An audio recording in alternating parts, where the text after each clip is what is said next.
இப்போது டிஎன்பிஎஸ்சிக்கு ரொம்ப முக்கியமான ஓரெழுத்து ஒரு மொழி இது எல்லாருக்கும் ரொம்ப கஷ்டமாக இருக்கும் மைண்டில் வச்சுக்கிறதுக்கு. இது ஒரு ஸ்டோரி வைஸாக நம்ம பார்க்கலாம். பான்ற ஓரெழுத்து ஒரு மொழிக்கான பொருள் என்னென்ன இருக்குன்னு பார்க்கலாம். ஃபஸ்ட்டு நான் ஸ்டோரி சொல்கிறேன், அது புரிஞ்சுக்கோங்க. அதுக்கப்புறம் நம்ம பொருள் என்னன்னு பார்க்கலாம். பான்னாலே உங்களுக்கு ஞாபகம் வர வேண்டியது என்னென்னா பாட்டு அப்படின்னு ஞாபகம் வந்துடணும். இப்போ ஒருத்தர் என்ன பண்ணுறோன்னா திருவிழாவில் பாட்டு பாட போகிறான். திருவிழானால நம்ம என்ன பண்ணுவாங்க, கையில் காப்பில் கட்டுவாங்க, அப்புறம் தேரெல்லாம் இழுப்பாங்க இல்லையா, அது ஞாபகம் வச்சுக்கோங்க. ஒருத்தர் திருவிழாவில் பாட்டு பாட போகிறான். திருவிழாவில் காப்பு தேரெல்லாம் காப்பு கட்டுவாங்க, தேரெல்லாம் இழுப்பாங்க. அவன் பாட்டு பாடி பாடி ரொம்ப டயர்டாயிட்டான். அவனுக்கு இப்போ ரெஸ்ட்டு வேணும். அதனால ஒரு மரத்தடியில் நிழல் இருக்குது. அந்த நிழலில் ஒரு பஞ்சு மெத்தை போட்டிருக்காங்க. மரத்தடி கீழே நிழலாக இருக்கிற ஒரு இடத்துல பஞ்சு மெத்தை போட்டிருக்காங்க. அங்கே போய் அவன் ரெஸ்ட் எடுக்கிறான்.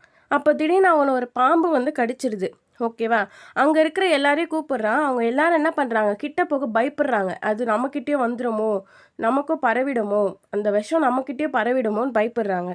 ஆனால் அங்கே இருக்கிற ஒரு தூய்மை வேலை செய்கிற ஒரு அழகான பெண் என்ன பண்ணுறாங்க, இவங்கள போய் காப்பாற்றுறாங்க. இவர் அதை பல வருஷம் கழித்து ஒரு நூலில் எழுதுறாரு, அதாவது ஒரு புத்தகத்தில் எழுதுறாரு. இதுதான் ஸ்டோரி. இப்போ இந்த பொருள் பார்க்கலாம். ஃபஸ்ட்டு என்ன பண்ணுறாங்க, பானாலே நம்ம பாட்டுன்னு ஞாபகம் வச்சுக்கணுமா. அப்போ பானாலே பாட்டு. ஓகேவா, பாட்டு அதாவது திருவிழாவில் பாட்டு பாடுறதுக்கு போகிறான்.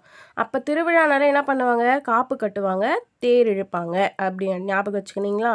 இப்போ அவங்க பாட்டு பாடி பாடி ரொம்ப டயர்டாயிட்டாங்க. அதனால ஒரு மரத்துக்கு கீழே நிழலாக இருக்கிற ஒரு இடத்துல பஞ்சு மெத்தை ஒன்று இருக்குது. அதில் போய் என்ன பண்ணுறாரு, அவர் ரெஸ்ட் எடுக்கிறாரு. அப்போ திடீர்னு அவருக்கு என்ன பண்ணுது, பாம்பு ஒன்று அவரை கடிச்சிருச்சு.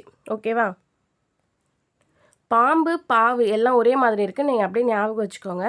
பாம்பு ஒன்று அவரை கடிச்சிருச்சு. ஓகேவா, இப்போ நிறைய அங்கே எல்லாரையும் கூப்பிடுறாரு, யாருமே வரல. எல்லாருமே என்ன நினைக்கிறாங்க, நமக்கும் விஷம் பரவிடும். அதாவது பரவுதல் பரப்பு இது எல்லாமே ஒரே மாதிரி இருக்கா, ஞாபகம் வச்சுக்கோங்க. அதனால யாருமே கிட்ட போகலை. அப்போ ஒரு தூய்மை வேலை செய்கிற ஒரு அழகான பெண் என்ன பண்ணுறாங்க, அவரை போய் காப்பாற்றுறாங்க. இது அவர் ஒரு பல காலம் கழித்து அவர் ஒரு புத்தகத்தில் எழுதுறாரு.